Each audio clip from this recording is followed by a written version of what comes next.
ஐயோ கடவுளே, நான் என்ன செய்வேன்? மாலா, என்ன ஒரு மாதிரி இருக்கே?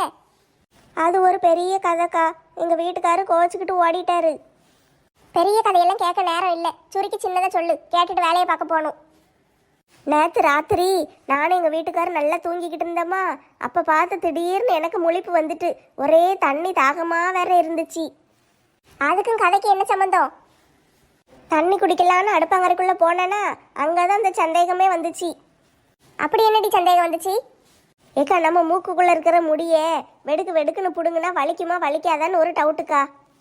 உலகத்தில் யாருக்கு இப்படி ஒரு டவுட் வராது? டவுட் வந்துட்டு நான் உடனே தீத்தரணும்ல, அதான் உடனே வெடுக்கு வெடுக்குன்னு 2 முடியை பிடுங்கிட்டேன். ஆட கடவுளே, வலிச்சுதா இல்லையா? வலிக்க போய் தானே எங்கள் வீட்டுக்காரு ஐயோ அம்மான்னு அலறிக்கிட்டு துண்டை காணும் துணியை காணும்னு ஓடுதாரு. அடி பாவி, முடியை பிடுங்கினது ஓ மூக்கில் இல்லையா?